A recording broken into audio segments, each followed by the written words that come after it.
Sebelum gue masuk ke pembahasannya, gue bakal disclaimer dulu nih. Kalau di video kali ini, seperti yang lu lihat di judul, gue bakal menguak beberapa fakta skandal tentang kebusukan pemerintahan Cina yang bener-bener sadis dan brutal banget. Jadi kemungkinan gue bakal sensor beberapa kalimat di video kali ini. Dan gak cuman itu, di akhir video gue juga bakal bongkar kasus serupa yang terjadi di Indonesia. So gak perlu berlama-lama lagi, langsung aja kita masuk ke pembahasannya. Dan ini dia kekejaman di balik layar pemerintahan Cina.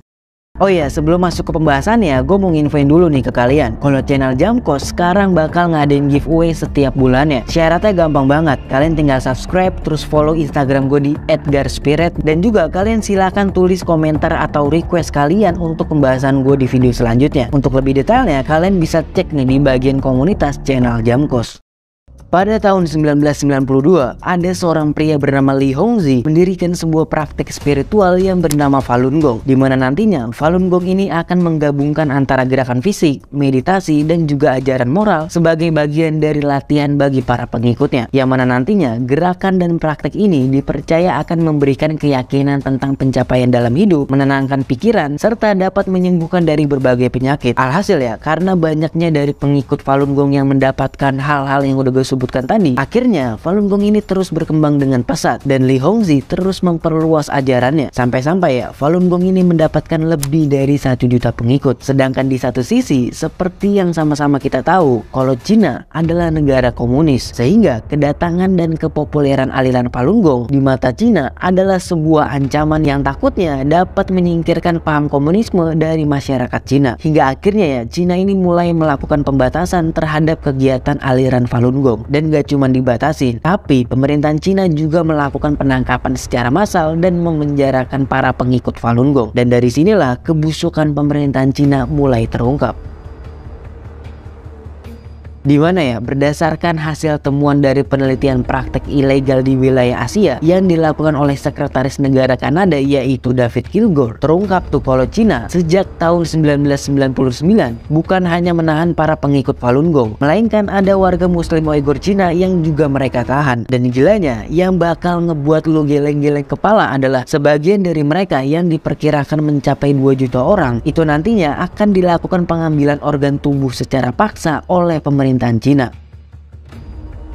Nantinya bagian tubuh yang diambil adalah jantung, ginjal, paru-paru, dan juga kulit. Karena nantinya ya pemerintahan Cina akan melakukan pengecekan kesehatan terlebih dahulu sebelum nantinya para tahanan ini dieksekusi mati lalu diambil organ tubuhnya. Dan jauh lebih parahnya lagi, dari sekitaran 1,5 juta orang yang dieksekusi, ada dari mereka yang diambil organ tubuhnya dalam kondisi hidup-hidup. Hal itu dibenarkan oleh salah satu saksi yaitu Dr. Enver Tohti yang menyebutkan, "Yang saya ingat adalah ketika saya memotong kulit dan keluar banyak darah, dan sang tahanan berusaha memberontak hingga akhirnya mati dengan sendirinya." Selain itu ya, fakta lainnya mengungkapkan nih bahwa nantinya sebagian dari organ tubuh tersebut akan digunakan Cina untuk kebutuhan transplantasi di rumah sakit yang ada di Cina. Sedangkan sebagiannya lagi akan diperjualbelikan di pasar gelap. Bahkan ya, kasus ini benar-benar menggemparkan publik internasional karena kasus ini sempat dibawa ke persidangan PBB yang juga melibatkan pengacara terkemuka di dunia dari Inggris yaitu Sir Leo Very Nice. Tapi ya, seperti yang udah gak asing lagi, jangankan skandal pemerintahan suatu negara, skandal yang dilakukan perusahaan ternama seperti Starbucks aja itu bisa ditutupin.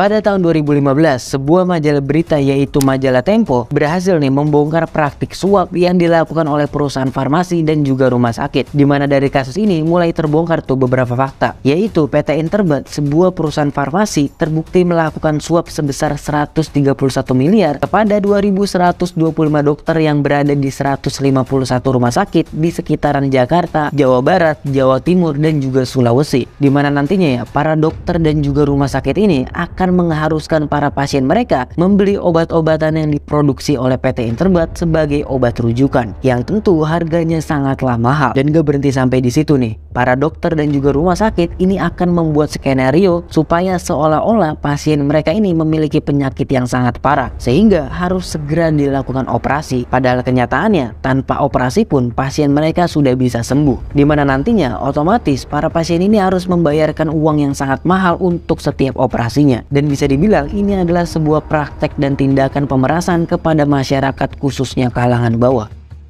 Every year, Under General Secretary Xi Jinping and his Chinese Communist Party, between 60,000 to 100,000 young victims, average age 28, are murdered in cold blood to steal their organs.